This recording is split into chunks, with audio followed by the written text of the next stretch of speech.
Welcome back to Car Talk. I'm Sterling. And I'm Jamie. Today we've got a special episode. We're talking about a car that changed the automotive world forever. That's right.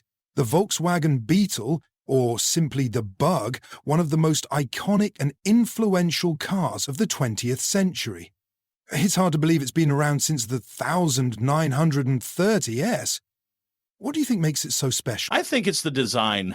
It's instantly recognizable with that unique shape and those round headlights, and it also holds the record for one of the longest production runs in history, 65 years. Absolutely. And let's not forget the history behind it. It was initially commissioned by Hitler, right? Yes, it was intended to be the people's car. It all started in the 1930s when Adolf Hitler wanted something cheap, simple, and mass-produced. And Ferdinand Porsche was tasked with designing it. But interestingly, the idea of a Volkswagen predates the Nazis. Exactly. Hungarian engineer Béla Barányi actually sketched a similar design back in 1925, years before Porsche's version. Still, it was Porsche and his team who finalized the design. The first prototypes rolled out in 1935, and by 1938, the Wolfsburg factory was under construction. But then World War II happened. Instead of civilian cars, the factory churned out military vehicles like the Kübelwagen and Schwimmwagen. After the war, the factory somehow survived, and the British decided to revive production. And by 1945, they'd already built 55 Beetles. Though, funny enough, British automakers thought the car was a lost cause. Oh, how wrong they were.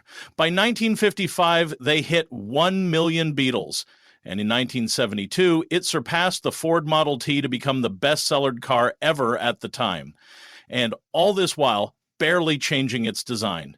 Just 78,000 tiny updates over its lifetime. Right, and it evolved into a symbol of peace and love during the 60s. The VW Bug became a symbol for hippies, surfers, and even Hollywood. I mean, who doesn't picture it at Woodstock?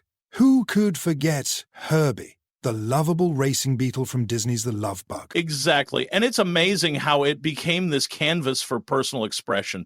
People painted them in all sorts of colors and designs. Speaking of which, do you have a favorite custom paint job you've seen? Oh, definitely. I once saw a Bug completely covered in daisies. It was so vibrant and happy. That sounds fantastic. I love how the Bug can reflect someone's personality. And the sound. You hear that distinctive engine sound and immediately know it's a Beetle. Yes, it's like music to the ears of car enthusiasts. What's your take on the performance?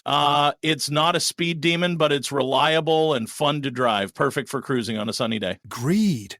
It's less about speed and more about the experience.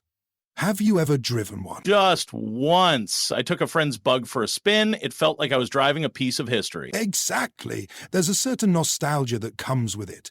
Any favorite memories? Oh, definitely road trips. Just you, the open road, and a trusty Bug. What about you? I remember my family took one on a cross-country trip. We had so much fun, even with the cramped space. Those are the best kinds of memories. So, Sterling, would you ever own a VW Bug? Without a doubt. It's on my bucket list. How about you? Same here. I'd love to restore an old one. Maybe even turn it into a camper. That would be awesome.